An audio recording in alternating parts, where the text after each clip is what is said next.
Fala pessoal, tudo bem? Eu sou o Rafael do Aquaris. Hoje a gente vai iniciar nosso primeiro episódio, uma nova série que é de debate. A gente já está com dois convidados, que é o Thiago Barraque, que é biólogo e dono da loja Barraque Ciências Culinárias, e também com o químico Gustavo Tocoro. A gente vai discutir alguns assuntos como Balin, algas no vidro, iluminação, TPA, que é a troca parcial de água, e algumas outras coisas mais. Então bora lá conferir? Vamos lá então. Fala pessoal, tudo bem? Aqui é o Rafael do Aquaris. Hoje a gente vai começar uma nova série que é de debate, que a gente vai falar de vários assuntos relacionados ao aquarismo em geral. Hoje em específico vai ser de aquário marinho. E eu estou aqui com dois convidados, que é o Thiago Barraque, que é o biólogo oficial do Aquaris. Tudo bem, Thiago? Beleza? Legal. Tranquilo? Bem. Quanto tempo você já está nesse ramo, Thiago? Cara, faz tempo. 15 anos. 15 anos. Caramba. Então já desde pequenininho. Desde legal. pequeno. Já sabe os altos e baixos do aquário, né? Beleza. E também estou com o químico Gustavo Tocoro. Tudo bem, Gustavo? Beleza? Tudo bom. Cara? Tranquilo? Quanto tempo você já está no ramo? Olha, eu sou aquarista desde os 6 anos de idade. Desde os 6 Tenho anos? 32. Caramba! Antes de a gente começar o debate, fala um pouquinho de vocês, começando por você mesmo, Gustavo. Bom, eu sou químico, eu formado pela USP, tenho mestrado em Química Analítica. Sempre gostei muito de ler, principalmente artigos científicos sobre aquário, não só aquário de água salgada, mas aquário de água doce também. E estou aí no hobby já há bastante tempo. Que legal. E você, Thiago? Cara, eu tô nisso aí desde moleque também. O meu tio tinha loja de aquário, Samir Mitri, o pessoal deve conhecer, era da Planet Fish. E eu comecei por influência dele nesse ramo e acabei mergulhando de cabeça e fiz biologia por conta disso. Antes eu tinha feito nutrição, mas fui para biologia por conta do aquarismo. E me especializei no ramo de alimentação de coral. Legal. Pela faculdade anterior da nutrição. Comentar provavelmente no final do vídeo, a gente vai falar um pouco disso também. Eu vi que você tem até uma tatuagem, né, de zoantes também. Tem, o vício é grande. Vício grande, né? O vício é... Legal. É grande. Então, beleza. Então, a gente pode começar aqui com os tópicos. Eu fiz algumas pesquisas aqui, o pessoal tem um debate aqui, sem dúvida. A gente vai começar com algas no vidro do aquário, nutrientes. Pode começar por você, Gustavo, se quiser.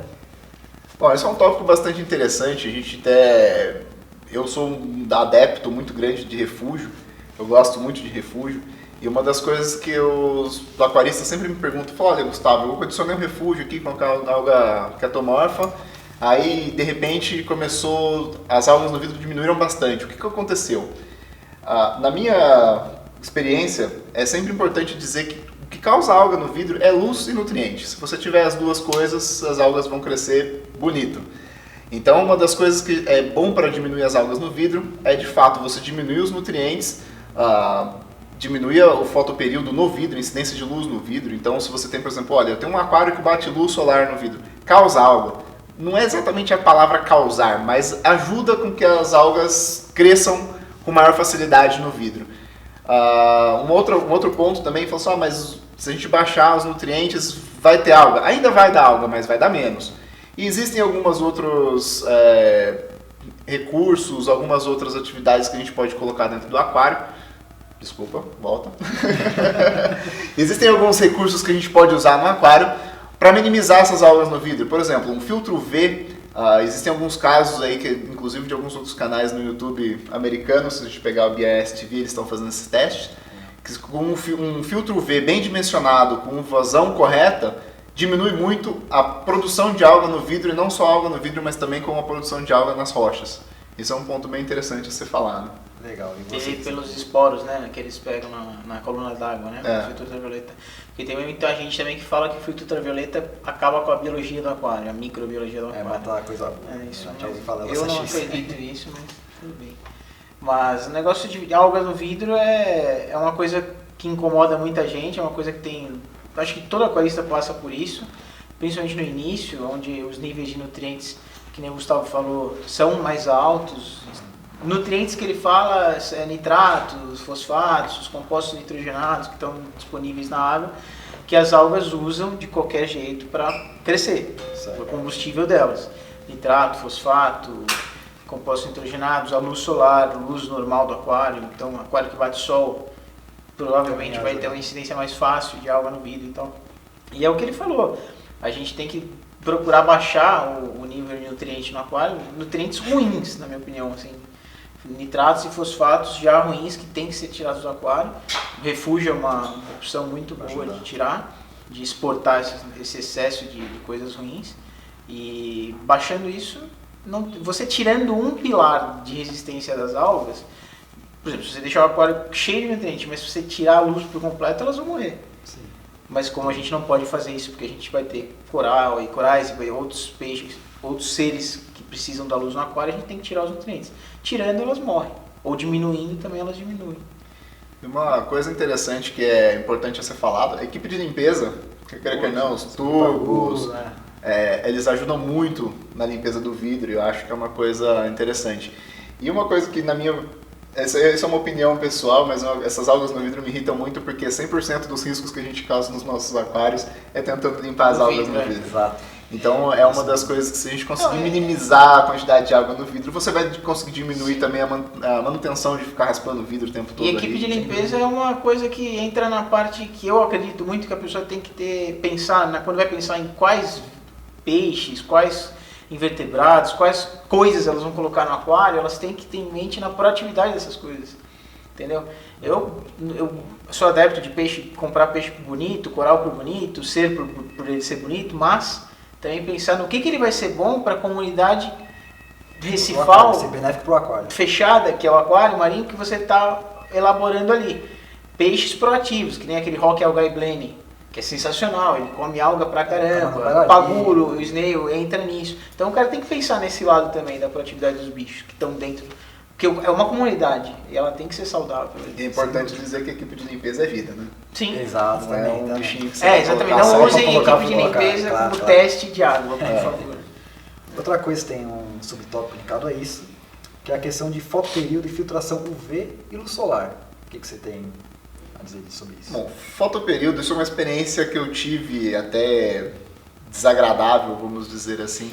Se você manter um fotoperíodo muito longo no aquário, diferentemente dos seres superiores, as algas, até o Thiago pode me corrigir se eu estiver errado, mas quanto mais luz você tem nas algas, mais elas se proliferam. A alga, então, quando tem luz, está se proliferando. E eu tive uma experiência que o meu aquário, ele pegava luz solar direto, assim, parte do vidro do aquário, era nítido onde batia a luz, dava muito mais incidência de alga no vidro, e com o fotoperíodo, minha luz acendia de tarde, assim, umas 3 horas da tarde, e apagava umas 10 horas da noite, que era o horário que eu conseguia ver um aquário. Só que o sol batia de manhã, então eu tinha um fotoperíodo extremamente longo. Se você pegar no coisa, isso estressava um pouco os meus corais, era nítido esse estresse. Quando eu diminuí o meu fotoperíodo para deixar durante o horário que batia sol, os corais melhoraram. Mas não só, as algas no vidro também diminuíram. Por quê? Porque eu estava diminuindo a quantidade de luz disponível. A respeito do filtro UV, eu já usei o filtro UV no meu aquário. Eu honestamente não senti diferença, apesar de que o meu filtro UV estava subdimensionado para o tamanho do meu aquário que eu tinha na época, era 250 litros, mas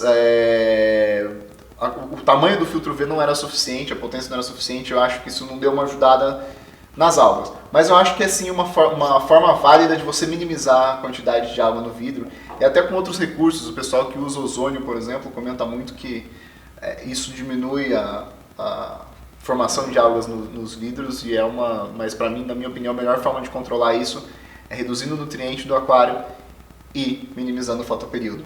De preferência, se bate luz solar no seu aquário, tenta conciliar as lâmpadas acesas junto com o fotoperíodo no aquário. Isso é uma coisa que eu penso assim, você falou, tá certíssimo, fotoperíodo ativo, fotossíntese ativa. Isso enquanto tiver luz, vai estar sendo feita a fotossíntese. Então, por exemplo, a alga cresce por quê? Porque ela faz fotossíntese. Então ela vai estar crescendo realmente. Se fizer um fotoperíodo de 24 horas, num aquário com a mesma quantidade de nutrientes, um aquário que tem um de 12 horas, ativo o fotoperíodo, com certeza de 24 horas vai as algas crescerem absurdamente mais. Porque é questão de tempo. Entendeu? E aí, entre esses negócios de filtro ultravioleta, ozônio e tudo mais, que nem ele falou, eu também realmente, eu não gosto de filtro ultravioleta, acho muito bom ter no aquário para peixe, para matar coisas que ataquem peixes, assim, mas assim, para alga, eu realmente não vejo. A água fica um pouco mais cristalina, por quê? O filtro ultravioleta ele capta tudo que a bomba que estiver mandando água para ele vai captar. Então é coisa que tiver em suspensão na coluna d'água. Ele nunca vai pegar alguma coisa que estiver incrustada na rocha. Então assim, eu nunca vi diferença. Ele pega esporos de algas, né? Ele pega as micro-algas que estão na coluna d'água. Então assim, eu acho até que ajuda muito com água no vidro. Mas com alga filamentosa, alga derbésia, briópsis, essas coisas, sinceramente, difícil.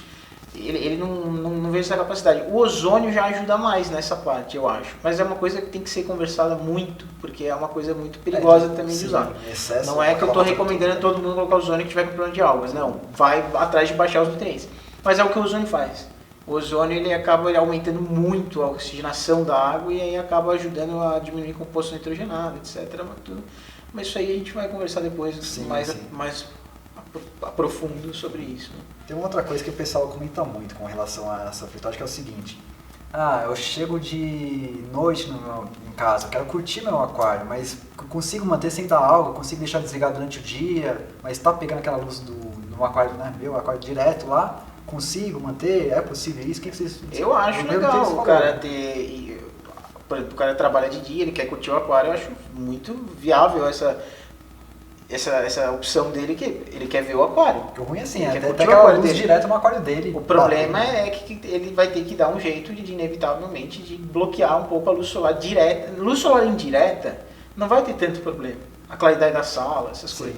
Mas a luz solar direta ele vai ter que bloquear, porque senão o fotoperíodo vai estar ativo. Você pega um coral, uns zoantes, por exemplo, põe num pote de água e deixa se você tem sacada, deixa na sacada. Se você tem uma mesa perto da luz da janela, põe. Ele vai abrir. E se ele está abrindo, ele está captando luz. A alga também. Então, assim, se o cara quer ver o aquário à noite, quer deixar o fotoperíodo até a noite, muito legal. Tanto que tome cuidado. Ou ele vai ter que ter, se ele não quiser ter cuidado com a luz, assim, ele vai ter que tomar muito cuidado com a quantidade de nutriente. Que é o que ajuda a influenciar na água. Provavelmente vai ter que ser um aquário com nutriente bem baixo, controlado. Eu acho legal esse ponto, até a minha opinião é um pouco divergente. Eu acho assim, lógico, o aquário a gente cria pra gente, mas se você tem luz, claridade no seu ambiente, o principal problema que eu vejo é o estresse, principalmente nos peixes. Isso é, com certeza. Então assim, se você tá claro, pro peixe tá entendendo que tá durante o dia. Sim. E você vai, a hora que o peixe deveria descansar, você acende uma luz forte, que geralmente são nossos recifes de coral. É o ciclo biológico deles que tem que ser respeitado. Exato, então o peixe começa a ficar ativo por mais tempo e isso acaba estressando o peixe. E eu acho os próprios corais também. Os animais de uma forma geral. Esquece 24 horas, já aconteceu com todo mundo. Você esquece 24 horas ligado a uma luz num mudário ou num aquário, você vê que os corais não são os mesmos no dia seguinte. Então isso estressa bastante os animais e é um ponto que eu acho que deve ser muito considerado. De novo, os nossos aquários são feitos para nós, hobbyistas, para a gente curtir o aquário, não é para dar dor de cabeça. Mas a gente também tem que pensar no bem-estar, principalmente do que está ali dentro, porque quer não, na nossa caixinha de vidro, quem é responsável pelo bem-estar dos bichos somos nós. Eles não pediram para estar. Exato. Então, eu posso manter meu aquário aceso durante a noite, que é o horário que eu estou em casa, eu chego em casa às 7 horas da noite, eu quero ver meu aquário aceso. Não tem problema, eu não vejo problema com isso, mas pense no bem-estar do seu animal, coloque um blackout na sua sala, pensa minimizar a luz durante o dia, porque daí o fotoperíodo que a sua luminária estiver acesa vai ser o mais natural para os animais possíveis. É isso que eu penso. Uma coisa também que eu estou vendo muito hoje em dia, porque antigamente, não sei quem já tinha acesso a essas iluminações antigamente, mas assim, hoje em dia a iluminação, você pode fazer fotoperíodo, esse negócio de rampa, tem gente fazendo fotoperíodo que assim, começa a amanhecer 4 horas da manhã e a luz desliga totalmente 1 hora da manhã, sabe assim, porque o cara coloca assim, 2% às 5 horas da manhã, 5% às 6 horas da manhã. Aí vai, fica meio-dia, fica cheio e tal. Aí à noite, lá pela meia-noite, o cara coloca, assim, das 10 da noite até a meia-noite, ele coloca 5%, 3%, 2%. Dá para fazer hoje em dia com a modernidade das iluminações? Dá. Mas é o que ele falou. Vai estar ali um estresse, porque o ciclo biológico vai estar... Não é natural. Não é natural. Natural, na minha opinião, continua sendo de 8 a 10 horas. Simular o dia... Não precisa ligar de uma vez e desligar de uma vez, mas assim, uma rampa um pouco mais estreita, né? Vou abrir um outro tópico agora, que isso eu vejo falar muito, que é a TPA, que é a troca parcial de água. Eu vejo o pessoal comentar o seguinte: tem um aquário, eu acho que tem que fazer a troca parcial desde o começo do aquário novo até já 5, 6 anos de aquário para mais. E outras pessoas já pensam ao contrário, que tem que ter primeiro 1 ou 2 anos, faz troca parcial, depois que estabiliza, passa só a repor a água, o que evapora e tudo mais. Qual que é a importância disso? Vou começar por você, Thiago, dessa vez. Cara, eu acho importante TPA, só que eu acho assim, mais importante de ver, TPA é bom ou ruim, depende do protocolo que o cara segue com o aquário dele. Né? Se ele começa com o aquário fazendo TPA regular, mensal, vamos supor. Que eu acho assim, primeiro quero deixar claro que eu não gosto, na minha opinião, eu não gosto de TPA semanal, nem quinzenal, é no mínimo mensal. Eu acho mais por estabilidade de parâmetro. Mesmo se for aquário pequeno também? Mesmo aquário pequeno, acho que mensal eu acho ou necessário, ou mais. Né? Só que aí entra a parte do protocolo que o cara segue. Se o cara faz TPA uma vez por mês, mas o cara não dosa nada para repor nutriente, para repor os macroelementos, mensal é uma boa. Se ele faz dosagem de Balin, por exemplo, ou tem reatores de tudo que é coisa para repor elementos, para repor nutrientes, ele pode fazer essa TPA cada 3 meses, cada 6 meses, vai depender do protocolo que ele segue, cara. E depender dos testes do aquário, do porquê fazer a TPA. E qual que é a porcentagem que, na sua opinião, acha necessário de troca com relação ao aquário? Cara, que eu sigo, porque assim, o que eu sigo a cada 3 meses, por aí. Isso é o que eu sigo, mas assim, não posso recomendar isso para todo mundo. Depende do que o cara tem, depende dos testes que o cara tem, do sistema que ele tem, do equipamento que ele tem no aquário. Tem aquário que tem tanto equipamento hoje que a TPA fica num segundo plano ali. Mas quando faz a TPA, assim, na troca de água, quantos litros você acha? Quanto por cento de... Eu uso 20%. 20%? Eu uso Essa é 20%. a média de 20% a 30%. Tá. Em níveis normais, em emergências, claro que tem TPAs que entram em emergências. Tem TPAs que podem fazer 30%, 50% numa emergência em algum aquário. Certo. Bom, o Balin que o Thiago comentou, a gente até vai falar um pouco no final do vídeo, que tem uma linha No dele, sistema, óbvio. né? O que você pensa, qual que é a importância para você na questão de TPA, Gustavo? Olha, a TPA para mim é um assunto bem controverso. E vou te dizer por quê. O Thiago falou, o Thiago resumiu bem a forma como eu penso também. Depende muito do seu sistema. Depende, por exemplo, olha, eu estou dosando Balin, às vezes o Balin que a pessoa usa pode causar um desequilíbrio iônico com o tempo. Eu estou dosando, sei lá, microelementos para repor alguma coisa na água. Ou dosando até, por exemplo, estou dosando carbono para diminuir alguma coisa na água. Isso é uma opção da pessoa, depende muito do sistema dela. Mas na minha concepção, TPA para mim só quando é extremamente necessário. É importante? É importante. Mas não é a ferramenta adequada para você falar assim, olha, eu vou reduzir nitrato no meu aquário fazendo um TPA. Vamos colocar um exemplo prático. Até depois dá para colocar aí na filmagem uma imagem, um gráfico para ilustrar, isso é importante. Se eu tenho, vamos supor, olha, meu aquário dá um pico de nitrato, eu estou com 20 ppm de nitrato, eu tenho um aquário de 200 litros. Para eu abaixar meu pico de nitrato de 20 ppm para 10 ppm, quanto é que eu preciso trocar de água nesse aquário? Desse sistema de 200 litros? Inviável. É no mínimo 100 litros. Então, assim, não é uma ferramenta adequada que você vai falar assim, olha, o Thiago até comentou, 20%, 30% seria o ideal para troca de água. Pensando nisso daí, você vai estar reduzindo 1/3 só do seu nitrato. Então não é muita coisa, não é uma forma adequada para você exportar nutrientes. Então, para mim, quem fala que precisa fazer TPA para baixar nutriente, não é a forma adequada. Ponto. Essa é a minha opinião. Nisso eu sou categórico, eu acho que de fato é uma ferramenta química, muito né? ruim. É matemática. Você está fazendo você está diluindo o seu nitrato, ali, o seu nutriente, excesso de nutriente, fazendo essa troca. Não é uma forma, você nunca vai chegar no zero ali, tudo bem, o zero não é o ideal, mas... absoluto que o pessoal fala. O zero não é o ideal, mas você nunca vai chegar, por exemplo, olha, se eu tenho 20 ppm, que é um caso, grotesco, mas que acontece, eu já tive 20 ppm de nitrato no meu aquário, eu não vou conseguir chegar, por exemplo, em 5 ppm fazendo uma troca de água, porque eu tenho que trocar 75% da minha água. Não é viável isso, eu não tenho nem aonde fazer isso, por exemplo, quem mora em apartamento. Imagina em sistemas grandes. É isso que eu falar, eu estou falando de sistemas médios, Um aquário de 3 pequenos. metros por aí. Você fala num aquário de, por exemplo, olha, tem um aquário de 3.000 litros. Chama um caminhão pipa para fazer É inviável. Vários baldes de sal. É inviável. E da mesma maneira, com o mesmo raciocínio, a reposição de nutrientes, por exemplo, olha, eu estou usando o sal para repor nutriente, especialmente se eu estou usando esses sais comuns, não os sais que a gente chama PRO, para repor nutriente, não é a forma adequada. Esses sais que a gente chama de PRO, essas versões PROs, os sais que tem mais cálcio, mais reserva alcalina, eu acho interessante isso daí para um aquário pequeno, não para um aquário grande. Por quê? Porque é uma forma assim, de repor nutriente, e aí sim é uma forma eficiente porque você tem um sal adicionado. Mas se você vai fazer uma TPA com um sal convencional, um sal que não são desses com a etiqueta PRO da vida, é uma forma simplesmente de você estar gastando seu dinheiro, honestamente falando. Então eu acho que assim, o sal é importante, a qualidade do sal que se usa é importante, sim. E eu acho que a primeira enchida do aquário tem que ser com sal de qualidade.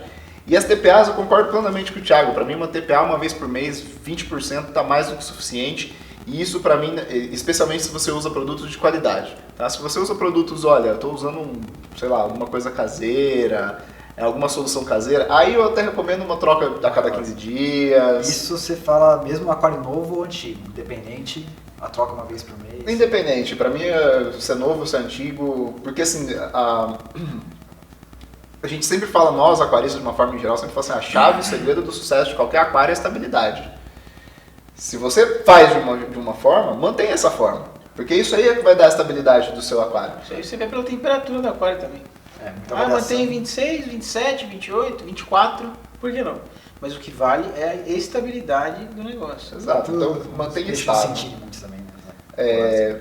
Até uma coisa que a gente colocou no nosso roteiro aqui, que eu tô vendo que o Rafa tá para perguntar. Desestabilização iônica. Desestabilização iônica, esse é um ponto bem... Deixa eu fazer uma pergunta antes, que eu achei que você pegou um ponto ali que acho que todo mundo, você falou a primeira cheia do aquário, né? Você falou usar um sal de qualidade na primeira cheia do aquário.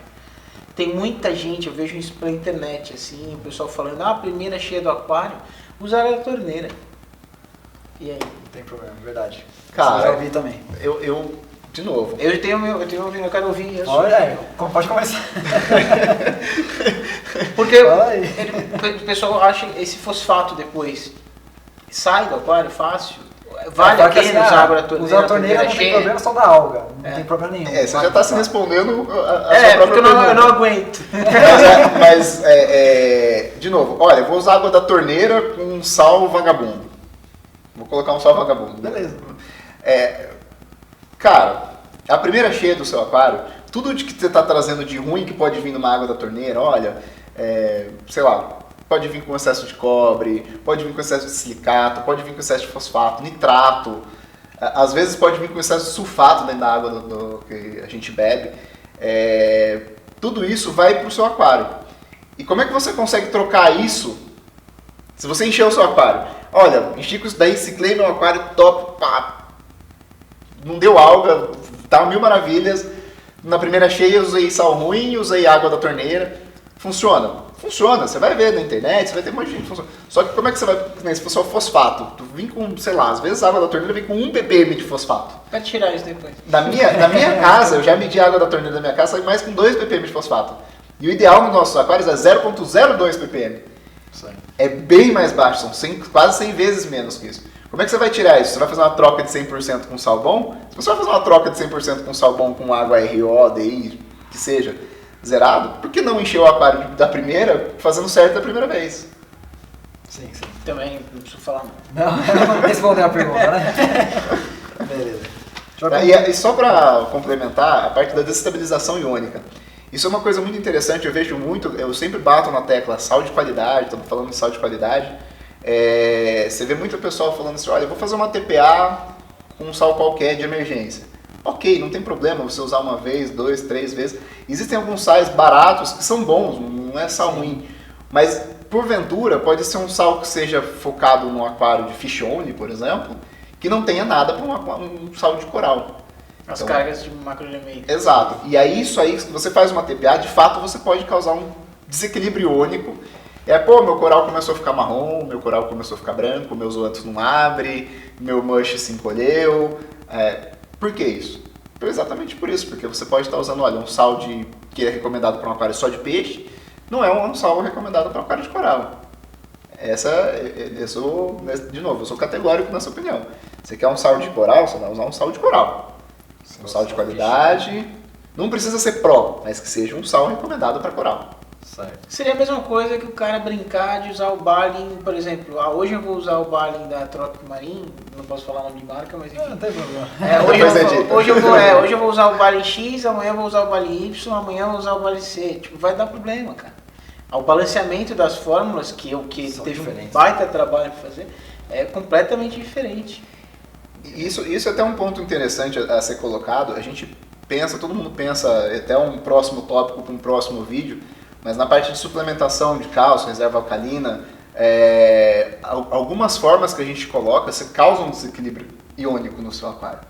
Aí você pode falar assim, todos os meus parâmetros mensuráveis, tudo aquilo que a gente consegue medir por teste, tá ok? Mas meus corais estão ficando branco, não está crescendo, não está tendo cor. O que está acontecendo? Cara, isso é simples. A gente tem, se pegar a composição da água do mar, você tem, olha, eu não me lembro de cabeça, mas tem X% de sódio, X% de cloreto, X% de sulfato, X% de potássio, X% de cálcio, magnésio, por aí vai. São as coisas que são os íons em maior abundância na água do mar. Se isso não tiver balanceado, você pode ter problema, sim, no seu aquário. O sistema marinho, se a gente for pensar na água do mar, a água do mar é um dos poucos lugares que você encontra quase todos os elementos da tabela periódica. Conjunto da ópera é gigantesco. Entendeu? Se não tiver alguma coisa faltando, às vezes você não vai nem saber o que está faltando. Sem dúvida. Vamos passar para um próximo tópico também que é interessante. Um pouco mais a fundo, a gente até comentou um pouquinho, mas a gente vai entrar mais a fundo, que é tópico com relação a nutrientes e os níveis de nutrientes. Tá, esse é um tópico bacana. O que são esses nutrientes? Exato. Eu posso começar nessa, Thiago? Por favor, é que eu só falar que o pessoal, a gente fala nutriente, o pessoal acha, mas eles querem tirar nutriente do aquário? Eles vão tirar o nutriente do meu peixe, do meu coral? Agora ele vai falar o que é esse nutriente. É muito importante a gente definir o que são nutrientes e o que até o que a gente vai discutir aqui. Existem tudo para mim que eu chamo que vai contribuir para um crescimento de alguma coisa é um nutriente. Então, olha, cálcio é nutriente? É nutriente. Magnésio é nutriente? É nutriente. Mas no ponto eu vou me focar, na minha fala aqui, eu vou me focar no que a gente chama de nutrientes que podem ser ruins no aquário, que podem gerar algas. Então, fosfato, silicato, nitrato, nitrito, amônia, os compostos nitrogenados da vida. E aquilo que a gente vai aumentando sem querer. Com alimentação, por exemplo, dos peixes, a gente acaba fornecendo nitrato, fosfato. Isso é ruim para o aquário? Não é ruim. Não é ruim você fornecer nutriente para um aquário. Tá? Acontece que existe uma palavra-chave. É quanto que você está fornecendo isso daí. Então, se a gente fala assim, olha, nutrientes, quando a gente pensa em nutrientes, se você tiver zero, chegar nesses sistemas que a gente chama de Ultra Low Nutrient Systems, que é o sistema zeolite, não posso falar marca, desculpa, mas são sistemas que se usam zeólitos, eles focam muito no zero absoluto. E se você for ver, nenhum coral cresce muito bem nesse sistema. Você pode falar, mas não tem alga, o coral cresce. Tudo bem, mas se você começar a adicionar um pouquinho de nitrato, um pouquinho de fosfato no seu aquário ali, você vai ver que os corais começam a crescer. E existe para mim, com todos os artigos que eu leio, que inclusive a gente pode até deixar algumas referências aí nos descritivos depois. Os corais crescem melhor com pelo menos de 2,5 a 5 ppm de nitrato e com pelo menos de 0,1 a 0,3 ppm de fosfato. Desculpa, 0,01 a 0,03 de fosfato. Achar zero assim no aquário esquece, né? O pessoal fica procurando zero. É uma busca impensável. O teste pode até dar zero, mas na realidade... Inclusive, por curiosidade, descobriram uma das coisas recentemente, eu preciso até caçar esse artigo. Sabe por que os corais na natureza morrem com o aquecimento global? E nos nossos aquários você pode chegar você ter aquário de 29 graus com corais lindos, maravilhosos. Exatamente pela quantidade de nutrientes. Na natureza, a concentração de nitrogênio e fosfato é extremamente baixa, os nossos aquários são altos.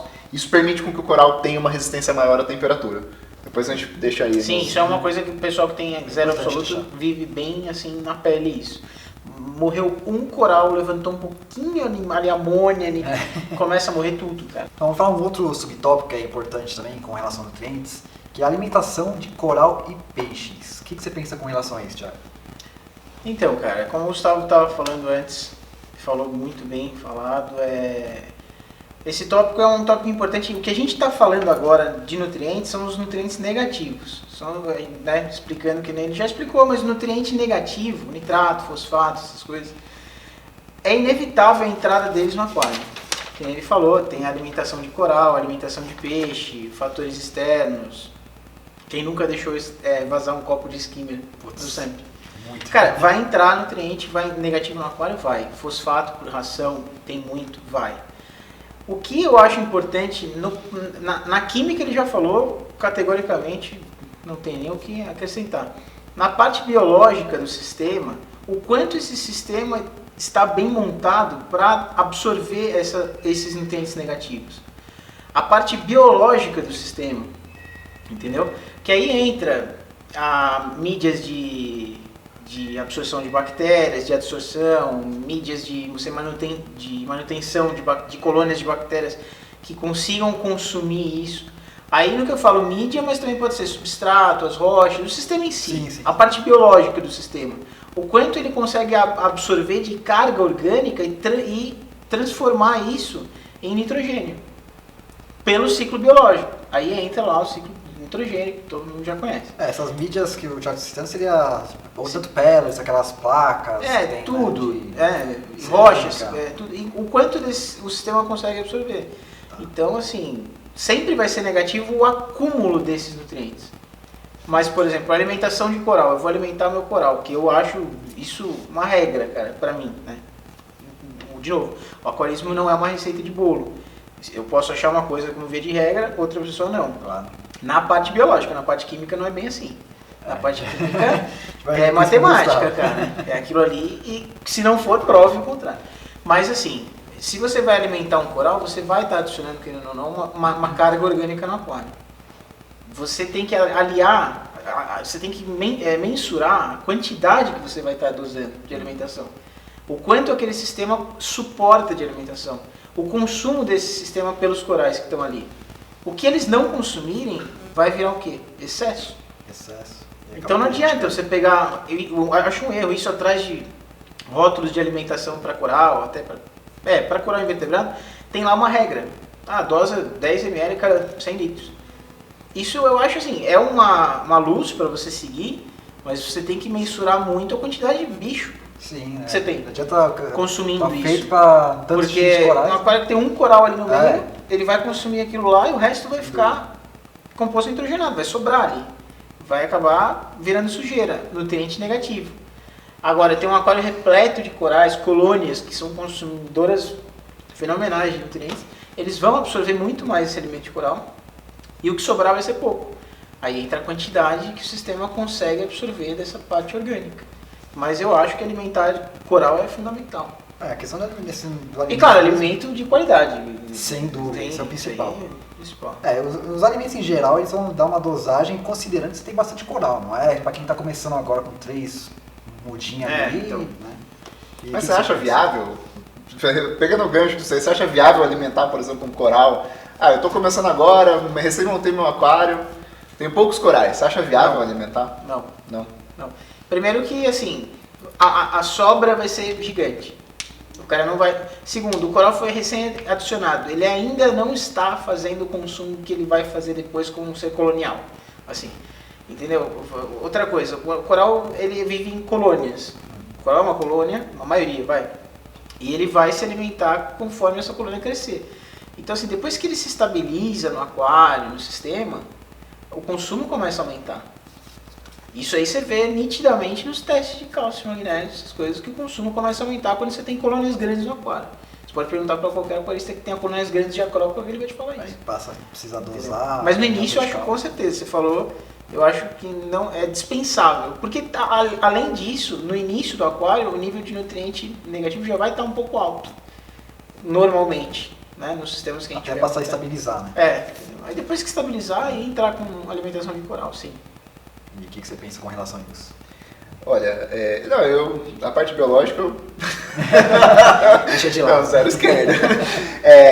Mas falando uma coisa interessante, focado já, puxando um pouco o gancho da parte biológica, são as formas de controle de nutriente e as formas de como medir isso daí.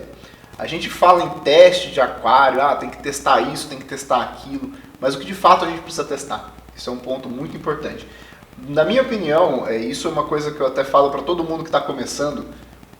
Olha, um aquarista iniciante tem que ter pelo menos um teste de cálcio, de KH. O de KH, na minha opinião, fundamental. É o teste mais teste importante. Se você falar, não tem dinheiro para comprar nada de teste, compra um teste de KH. É mais importante. É o teste mais importante se você quer ter coral no aquário. Verdade. Tá? Porque vários fatores biológicos, vários processos biológicos estão ligados ao consumo do KH. Não só o próprio ciclo de nitrogênio consome um pouco da reserva alcalina, isso é fato. O Thiago me olhou com uma cara do tipo, ele tá falando... Não, é verdade. Não, mas ele consome um pouco da reserva alcalina, então o teste de KH é fundamental. Um teste de magnésio, talvez mais pra frente, mas um teste de magnésio seria importante. E eu considero, para um início de aquário, o teste de nitrato e um teste de fosfato muito importante, principalmente para o início do aquário. Inclusive... Eu quero entender a química do aquário. Exato. Inclusive, são os 2 primeiros testes que eu recomendo fazer. Olha, tá dando errado alguma coisa no meu aquário.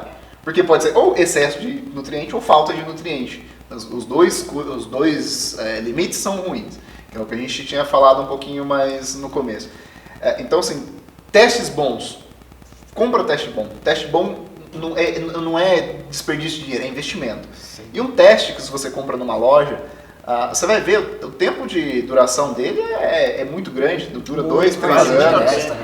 Exato, você não precisa fazer todos os dias, mas é importante que você faça os testes para saber para onde o seu aquário está indo, como o aquário, para onde o aquário está indo e onde você quer chegar. Se você entender a química do aquário, você leva ele...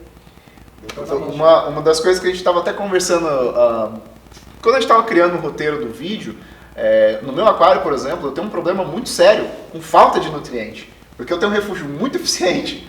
Então o meu refúgio absorve tudo. Eu tenho que, agora que eu estou desmontando o meu aquário por motivos pessoais, eu tenho que colocar pelo menos um pedaço de camarão desse tamanho assim por semana dentro do meu aquário para manter os níveis de nutriente. Porque eu não tenho colocado nada de alimentação. Por macroalga, né? Você tem um consumo forte. Então assim, isso é uma coisa importante. Olha, às vezes a gente começa... Uma coisa que eu aprendi muito com o aquarismo marinho, muito mais do que o aquarismo de água doce, a gente às vezes peca pelo excesso em algumas coisas, e esse excesso não é bom. Então, a forma de controle de nutriente, por exemplo, eu tenho GFO, que é o óxido de ferro granular, eu tenho biopellets, eu tenho refúgio com alga, eu doso carbono, eu tenho mais um monte de coisa. Cara, se você tem um skimmer, por exemplo, um aquário de 200 litros, meu skimmer é para 1000. Você vai começar a ter falta de nutriente no seu aquário, você vai ter que começar a dosar mais coisa do que você precisa. E isso, às vezes, compensa você ter as coisas dimensionadas para o seu aquário. Olha, eu vou ter um skimmer com um reator de biopellets e GFO. Ponto. Não preciso, se eu tenho tudo isso e está funcionando bem, eu não preciso colocar um refúgio. Não precisa juntar todas as vertentes que te levem ao sucesso com o aquário marinho. Exato. Lançou, é bom, vou pôr no meu aquário. Mas calma, qual é a tua vertente? Qual é o protocolo que você segue no teu aquário? Então, às vezes eu até penso assim, olha, se você pegar o pessoal mais experiente, que não é meu caso, mas você pega o pessoal mais experiente que tem cuida de acrópora, tem esses corais de aquário duro, você vai ver que todo mundo fala, olha, deixa a água um pouquinho suja. Então quando a gente começa a pecar, por exemplo, no sistema de filtração, tem essas coisas novos aí que tem um rolinho de manta acrílica, de papel, filtro de papel, que ele vai automaticamente se limpando, não deixa nada de detrito. Coloco no aquário sem substrato com medo de acumular detritos. Vai chegar o seu aquário, a sua água vai ficar tão limpa, que não vai ser bom. Vai precisar introduzir alguma coisa. Então, nesse ponto até, uma coisa que eu concordo muito com o Thiago. Eu acho importante muito sim alimentar o coral. Concordo contigo que de começo não é necessário, mas eu acho importante por quê? Porque você está dando a chance do coral comer alguma coisa ali. Sim, porque é importante a gente explicar que ele faz a fotossíntese, mas ele já é provado, isso aí já é fato científico, depois dá para pôr gráfico também na imagem. Eles se alimentam por via externa também, aminoácido, proteína, eles têm pólipo para quê? Exato. É a parte animal, né? Tem um gancho que eu queria aproveitar, tá, pra gente conseguir fechar esse tópico, com relação aos testes. Muitos aquaristas estão começando agora, eles acabam comprando pH. Do meu ponto de vista, eu não consigo ver pH sendo uma coisa necessária, porque pelo fato de substratos deixar a água salgada alcalino, você nunca vai ver ficar ácido assim, pelo menos eu nunca tive do meu tempo de experiência, você vai conseguir falar melhor. Fica sempre no 8.2, 8.5, nunca baixar mais que isso. Tem uma necessidade realmente de comprar um teste pH, você acha? Para quem está começando que compra? É dinheiro jogado fora? O que você pensa? Para quem está começando, eu não acho necessário a coisa, preciso no teste. Mas eu recomendo para as pessoas, para os aquaristas experientes. E vou te explicar por quê. Você pega muitas coisas assim, olha, eu tenho um reator de cálcio. O que é o reator de cálcio? O reator de cálcio está ali jogando CO2 na sua mídia, dissolvendo a sua mídia. Esse eluente sai do seu reator de cálcio e cai dentro do seu aquário. Aquilo ali está com um pH baixíssimo, geralmente 6.8, etc. E aí o cara vem para mim e fala assim, putz, meus corais não estão crescendo, a minha reserva alcalina está ok, o meu cálcio está ok, meu magnésio está ok, mas meus corais não crescem. Vi isso, nitidamente eu vi isso, e até vou fazer uma propaganda do nosso produto com Bali. Você pega qualquer Bali, seja nacional, até alguns importados, você vai ver que se você começar a dosar isso com muito tempo, o pH desse Bali, do aquário que usa Bali, vai se estabilizar em 7.9. Isso tem um motivo. É o produto que eles estão usando. O nosso, se você dosar ali, ele vai estabilizar entre 8.3 e 8.4, que é a faixa de crescimento dos corais. Então o pH é um teste que eu falo assim, não é necessário para quem está começando. De fato, é o que você falou. Realmente, você vai usar um sal bom, você vai usar alguma coisa, os produtos legais, você vai usar um substrato. No começo, o seu pH vai ficar lindo, maravilhoso ali em 8.2 ou 8.5. Essa é a faixa de que estabiliza. Mas com o tempo, a tendência, principalmente se você dosa, reator de cálcio, eu falei, ó, você tem um consumo muito grande de cálcio no seu aquário e você tem um reator de cálcio que fica pingando eluente ali o tempo todo, você vai ver que o pH do seu aquário, a tendência é baixar. Inclusive, ele precisa do teste pH para regular o reator. Sim. Verdade. E inclusive, o pessoal que fala assim, eu sou um grande adepto a refúgio, puxando o gancho nos nutrientes, no tópico de nutrientes. Para manter fotoperíodo invertido. Além disso, para você baixar os nutrientes, você vai com fotoperíodo invertido, você mantém o seu pH estável. Tá? Então, o pH, você fala assim, mas o pH não é aquela coisa que, é essencial. Não é. Mas se você pegar assim, uma nítida diferença de 7.9 para 8.2, você vai falar, mas está mudando 3.3 unidades. Só que a gente tem que lembrar que o pH é uma escala logarítmica, que cada ponto 1 que muda são 10 vezes que você está mudando a sua acidez. Então é grande, é importante você, eu acho sim importante medir o pH. E uma coisa muito importante que a gente até estava discutindo nos grupos de WhatsApp esses dias, você comprou uma sonda de pH, calibre essa sonda de pH. Porque não adianta nada você comprar uma sonda de pH da melhor marca possível do universo de laboratório, se você calibrou ela uma vez só quando você comprou e deixou 3, 4 anos usando e nunca mais calibrou. Tem muito. Não vai estar medindo isso daí, certo? Tá? Todas as probes tem, por favor, Acho calibre. que qualquer equipamento, até refratômetro mesmo, tem que calibrar, não adianta. O refratômetro até a calibração fica mais estável, mas o do pH é importante, muito importante fazer com frequência. Prova de ORP, por exemplo, cara, fez biofilme de bactéria nela, ela já altera completamente o valor de ORP. Assim. E isso é uma coisa importante. Mas eu tenho que comprar as soluções tampão lá toda vez que eu for calibrar. Não, cara, faz aquela solução com água fervida, de preferência fervida para matar tudo que tem na água ali, espera esfriar. E guarda na geladeira. Enquanto ela não estiver formando nada de precipitado embaixo, que isso daí geralmente é água, porque as soluções tampão, elas são feitas, uma é feita com fosfato, a outra não vou me lembrar de cabeça o que é, mas enquanto ela estiver transparente, límpida, tá valendo. Não tem problema, mantém na geladeira. Vou calibrar, tira uma meia hora antes da geladeira para poder estabilizar a temperatura ambiente, calibra a sua probe e volta para dentro do aquário.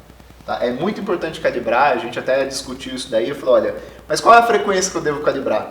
Eu trabalho com equipamento de laboratório, o cara vai falar assim, calibra a cada 3 horas. Preciso isso para um aquário? Não precisa. Vou calibrar todo dia? Não precisa também, não é um preciosismo tão grande assim, mas é importante calibrar pelo menos uma vez por mês. Legal.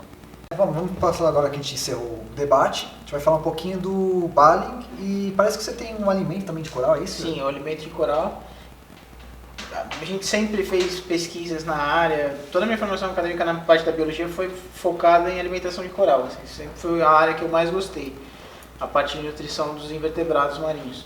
E aí a gente elaborou um alimento para coral, é basicamente composto de zooplâncton, fitoplâncton, aminoácidos, né? Legal. Vitamina C em uma forma tamponada, e é um alimento completo que não modifica skimmer, não altera as funções do skimmer, como muitos alimentos a gente vê, fácil de usar, tá? E não tem segredo nenhum. É alimento de coral, serve para todos os tipos de corais, principalmente para zoantos, né? LPS, SPS, tudo. Tá? Deixa eu te fazer uma pergunta. Você precisa fazer, posso dosar direto no tanque ou tem que fazer a alimentação de pipetinha? Tanto faz. Na verdade, cara, qualquer alimento de coral, você pode ou jogar na pipeta ou jogar no display. Claro que se jogar na pipeta você vai direcionar mais, mas aí depende de quantos aquários e quantos corais o cara tem e paciência da pessoa também. Pipetar é legal, mas no caso do meu, eu jogo no display, assim, numa área de grande circulação, Legal. desliga o recalque. Aproveitou, não aproveitou, já vai sair e parar na filtragem mecânica do cara. Entendeu? Claro. E o referente ao Balling? No Balling, assim, a gente tava, eu e meu amigo Gustavo, a gente tem visto aí uma defasagem no mercado do aquarismo, na parte de reposição de macroelementos, o Balling, né? Reator de cálcio, aquela velha briga do reator e do Balling. E os Ballings, assim, difíceis de usar, sabe? Como o Gustavo fala, muitas vezes desbalanceados, né? Então a gente criou, o Gustavo elaborou uma fórmula aí que é sensacional, muito boa, que é estabilizada. Esse é o principal ponto, e aí balanceada. Uma coisa interessante dessa linha de Balling, a principal necessidade que a gente estava vendo, quando o Thiago falou, olha, eu como robista, várias coisas, várias dores que eu tinha, né? Difícil de usar, difícil de calcular a dose, eu dosava tudo, mas como é que, e o resto, o que sobra do resto? Aquilo ali é balanceado. Com o tempo, com o tempo isso começa a desbalancear a água do aquário, seus parâmetros estão todos ok, mas os seus corais não vão para frente, então isso é um ponto. Uma outra coisa, você vê muito pessoa fazendo Balling aí em casa com produto ruim, de baixa qualidade, então assim, a nossa ideia era pegar tudo isso daí, transformar num único produto, num produto bom, num produto fácil de usar e num produto no qual fosse assim, similar à água natural do mar. Então todo mundo fala assim, o Balling com o tempo aumenta a salinidade quando eu vou dosando.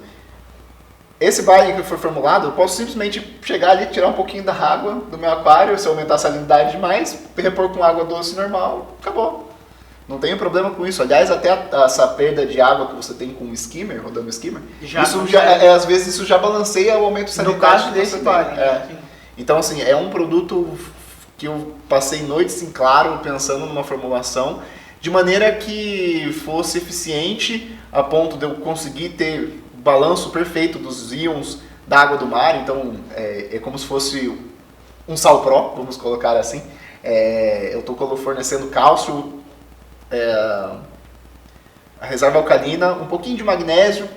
Tá? O magnésio, o intuito da minha parte de magnésio não é repor o magnésio ao ponto de corrigir o magnésio, mas é manter. Então o pessoal que já tem usado aí já há bastante tempo, eles falaram, nossa, achei fantástico, porque ele não aumenta o meu magnésio, ele mantém. Então o nível que está lá é o que está lá. Então é pensado mesmo na proporção de cálcio e magnésio que tem nos corais.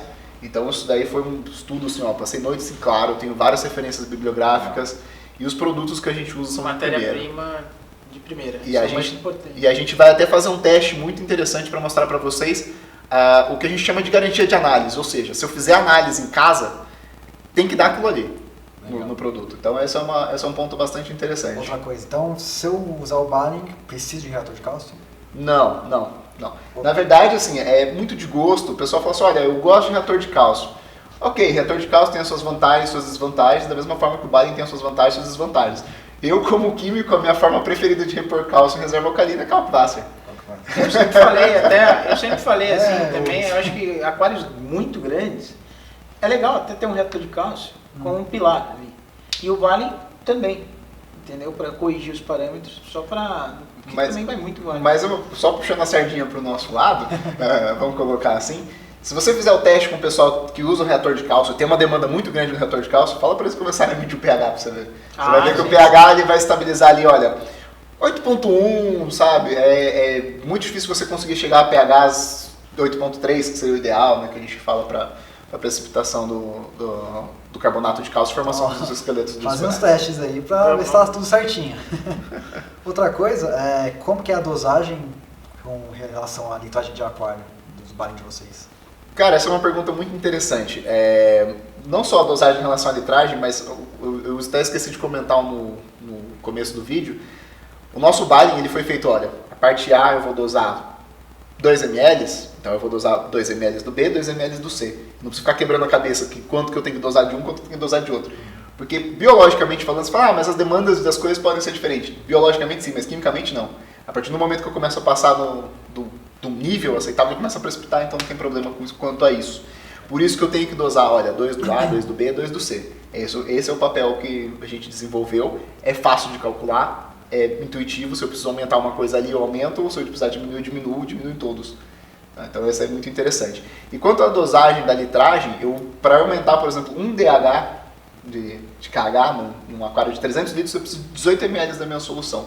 Ou seja, é extremamente concentrado. Sim. Se eu pegar isso de qualquer outro produto no mercado nacional, até produtos importados, você vai ver que você vai precisar de muito mais. O pessoal que trocou a nossa para a nossa marca, que usava outros balings, falavam que dosava, olha, 45 ml da solução B para poder aumentar 1 DKH. Então o nosso produto é muito mais concentrado. Essa dosagem é feita todo dia sim, dia não? Depende do seu aquário.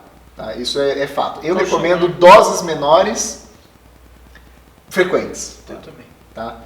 Olha, mas eu não tenho tempo de dosar todo dia. Posso dosar dia sim, dia não? Pode.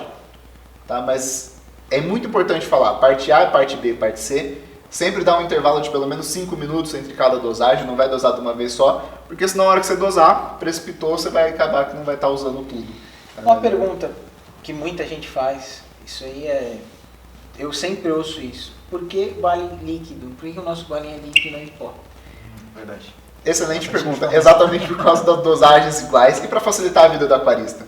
Então assim, olha, eu particularmente não gosto de chegar em casa, ficar pesando as coisas, preparar a solução, ferver isso, ferver aquilo. Além do que, nisso você vai ter que balancear.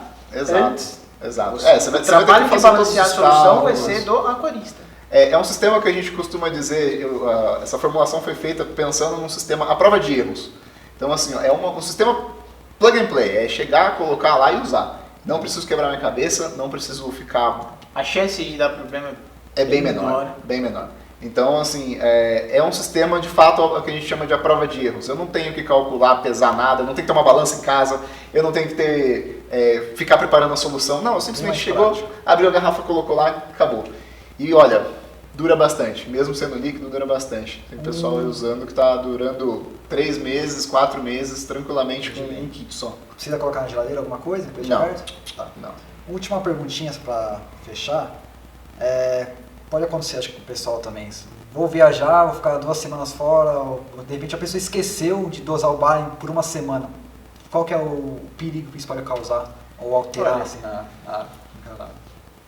Isso, o perigo que pode causar é você consumir, por exemplo, cálcio e a sua reserva alcalina e isso cair demais. Você vai ter variação. Tá? Isso aí. Principal coisa, olha, eu vou viajar, não tenho uma bomba dosadora, aliás, bomba dosadora, compre uma bomba dosadora de qualidade, faça um investimento, isso é bom, evita dores de cabeça.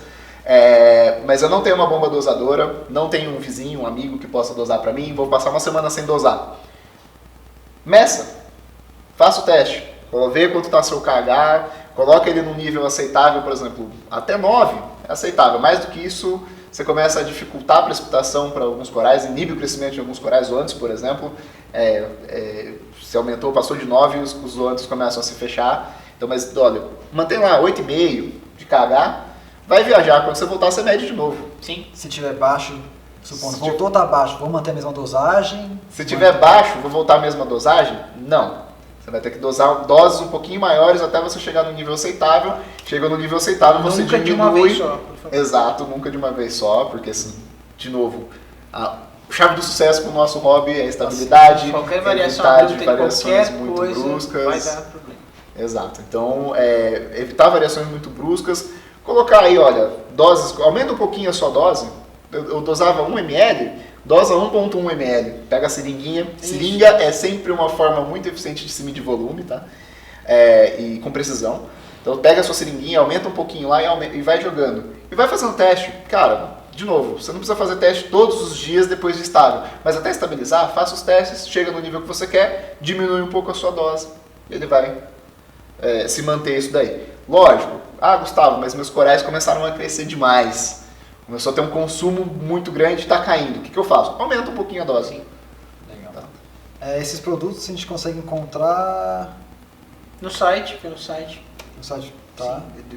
Deixa no vídeo pra galera. E é importante dizer que já está disponível em algumas lojas. Verdade. Verdade. Além do site, está disponível Além em do algumas site, lojas. algumas lojas. Estamos fechando algumas parcerias boas aí. Isso. Tem também no nosso site do Aquaristas, né? Que aliás eu queria aquaristas.com. dar um gancho aqui, eu fico muito contente de poder estar divulgando esses produtos e essa entrevista e essa parceria no site do Aquaristas, que é um site que promete muito, muito sério, muito respeitado e que promete grandes avanços aí na área do aquarismo no Brasil. É duro, vamos forçar para isso. E começar e continuar essa criação de conteúdo que eu acho importante. Isso é uma coisa mais importante. Eu acho que vai valer a pena a gente... Podem me convidar, eu estou sempre... Opa, claro, sempre. Cadastrem-se no Aquaristas para acompanhar Cadastrem, sem isso. dúvida, dá para se cadastrar com o Facebook também, não se esqueçam, é bem prático. E, bom, vamos então fazer os testes para ver como que é. Vamos lá mostrar como é que funciona a garantia de análise. De novo, teste de qualidade, gente. Legal isso. Então vamos lá, pessoal. Valeu, Rafa. Prazer, bom ter vocês aqui. Obrigado, Thiago. Tchau, Gal. Valeu. Pronto. Olá, pessoal. Hoje eu vou falar um pouquinho sobre a nossa linha de vale, em especial da parte B. O que tem de diferencial na parte B? É um dos nossos diferenciais da nossa linha. Atrás do rótulo aqui vocês vão encontrar garantia de análise. O que isso significa? Significa que se eu fizer uma análise disso daqui, o mínimo que eu vou encontrar vai ser 16.000 DKH. Tá? Então eu vou mostrar para vocês como é possível ser feito isso em casa. Eu vou pegar meio ml dessa solução, que está aqui já separado com uma seringa de insulina. Vou colocar num balão de 1.000 litros. No caso de vocês em casa, vocês podem usar, sei lá, um copo desses de medida. Colocar meio ml aqui dentro e completar com 1 litro. Aqui está com água de RO, isso aqui tudo é água de RO. E vou fazer o teste de KH. No teste de KH, eu também vou fazer o teste na água, para mostrar que a água não tem, teoricamente o KH da água RO é 0. Tá?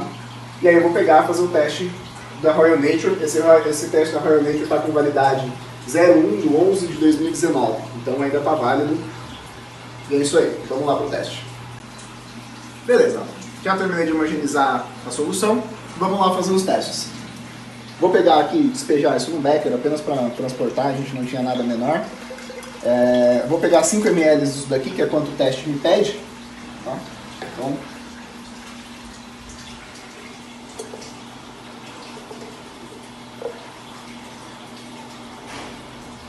cinco ml, tá? Vocês podem ver. Vou colocar num potinho. E vamos lá fazer a titulação. Esse teste, ele sai do azul e ele vai para a cor da solução que está dentro da seringa. Então, na hora que ela ficar da cor que está dentro da seringa, você pode parar. Tá?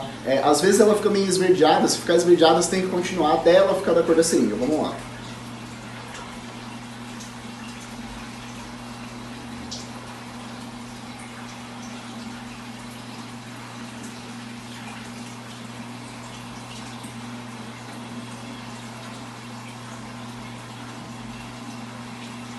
Tá quase.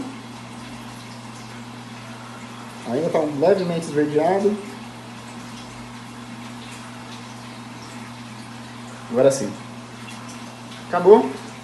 Aqui está medindo 5, exato, na seringa. Tá? Então vamos pegar na minha tabelinha, vamos ver quanto que 5 dá certinho. 0,5 ml que dá aqui, ó, tá marcando na seringa, dá exatos 7,9. A menor medida que está aqui, se fosse 0,49, daria 8,1. Ou seja, é a diferença do teste. Então, eu já estou dentro da minha garantia de análise que a gente está fazendo. Tentem fazer em casa. Muito bom. É isso aí, pessoal. Se gostaram do vídeo, deem um like, comentem, se inscrevam no canal e também não se esqueçam de se cadastrar no site da Aquaris, que você consegue se cadastrar tanto com o seu e-mail ou com a conta do Facebook. Então, é bem tranquilo, não tem erro. Beleza? E até a próxima, pessoal. Falou!